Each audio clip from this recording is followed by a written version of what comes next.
Atheism اور ملحدین حضرات یہ کرتے ہیں کہ جب اللہ رحمان ہے رحیم ہے تو اللہ تعالیٰ سیریا کے، فلسطین کے اور افریقہ کے چھوٹے چھوٹے بچے جو بھوک سے مر رہے ہیں ان کو کیوں بھوک سے مرنے دیتا ہے؟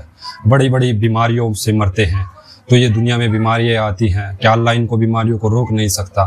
ٹھیک ہے، اس کے جواب میں عرض کر دیتا ہوں۔ جواب نمبر 1، دیکھیے انجینئرنگ کا ایک اصول ہوتا ہے جس کو اوپن سسٹم اور ایک کلوزڈ سسٹم بولتے ہیں۔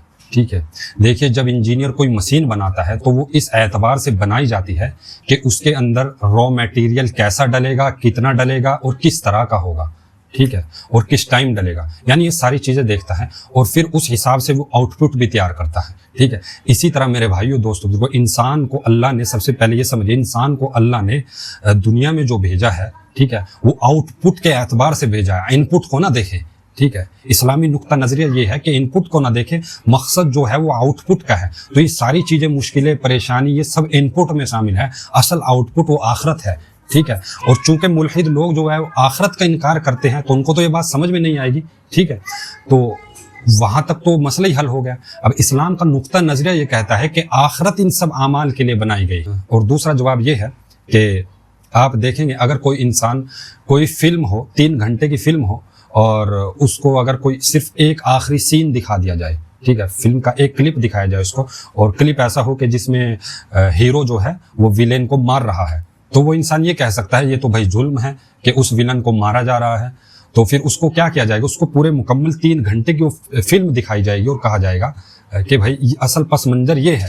ٹھیک ہے، تو پھر وہ دیکھنے والا خود کہے گا کہ بھائی اصل میں یہ جو اس کو مارا جا رہا تھا واقعی یہ صحیح ہے، کہ یہ جو اس کو ویلن کو مارا جا رہا تھا یہ صحیح ہوا اس کے ساتھ۔ ٹھیک ہے، تو اس کو پوری بات سمجھ میں آ جائے۔ ایتھیزم لوگ بھی جو ہے وہ اشکال اٹھاتے ہیں، وہ اللہ کی ان ایٹریبیوٹس کو تو دیکھتے ہیں، اللہ تعالیٰ کی بہت سی ایٹریبیوٹس اور صفات ہیں، رحمان ہے، رحیم ہے، اس کے ساتھ ساتھ اللہ تعالیٰ حکیم بھی ہے، ٹھیک ہے، حکمت ہے۔ ٹھیک ہے، اب اللہ کی حکمت کیا ہے اس میں وہ الگ میٹر ہو جائے گا، بس اتنا بتا دینا کہ اللہ کی ایک صفت حکمت بھی ہے۔ رہی یہ بات کہ بچے بھوکے مرتے ہیں، تو دیکھیے پوری دنیا کا آپ اینالیسس کریں، ٹھیک ہے، آپ گوگل پر جائیں اور وہاں پہ آپ سرچ کریں دا کوڈنگ سسٹم آف زکوٰۃ اینڈ صدقہ ان اسلام، آپ وہاں دیکھیں گے کہ پوری دنیا میں 10 ارب لوگوں کے لیے اناج یعنی اگتا ہے، زمین سے اتنا اناج پیدا ہوتا ہے، حالانکہ دنیا میں 8 ارب انسان ہیں، تو یعنی اللہ تعالیٰ ضرورت سے زیادہ چیز دے رہا ہے۔ ٹھیک ہے، ہاں، تو اللہ اپنا کام تو اللہ نے کر دیا جو ضرورت تھی، اگلا کام تو انسان کا خود کا ہے نا۔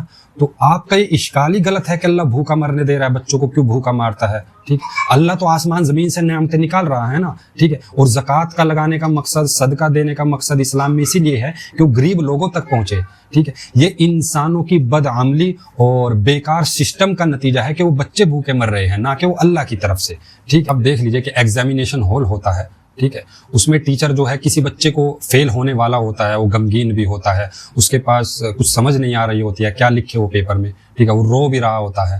ٹھیک ہے، اگر آپ کہیں کہ بھائی اس بچے کو چیٹنگ کرنے دی جائے، اس کی مدد کی جائے تاکہ پاس کیا جائے، کہ نہیں، ایگزامینیشن ہال کے اندر ٹیچر یہ کرتا ہے کہ کڑی سے کڑی نظر رکھتا ہے، اور وہ اس نیت سے کہ انصاف کا تقاضا یہی ہے کہ اس وقت پاس نہ ہونا دیا جائے اس کو، کیونکہ اس کے پاس تو بائی چوائس تھا نا۔ ٹھیک ہے، تو یہ اشکال بنتا نہیں ہے۔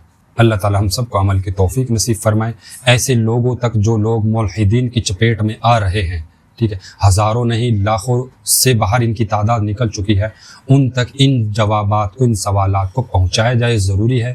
نہ جانے ایک سوال کے ذریعے سے حضور پاک صلی اللہ علیہ وسلم نے فرمایا، حضرت علی سے مفہوم ہے کہ اگر آپ کے کہنے سے ایک شخص بھی راہ راستے پر آ گیا تو آپ کی نجات کے لیے کافی ہے۔ تو اللہ تعالیٰ ہمارے اس کام کو قبول فرمائے، اور کوشش کیجئے کہ ایسے جو اسٹوڈنٹ ہیں، کالج میں پڑھنے والے، اسکول میں پڑھنے والے، ایسی لوجیکل اور سائنٹیفکلی گفتگو کو ان تک پہنچایا جائے تاکہ ان کے ایمان کے اعمال کی حفاظت ہو سکے۔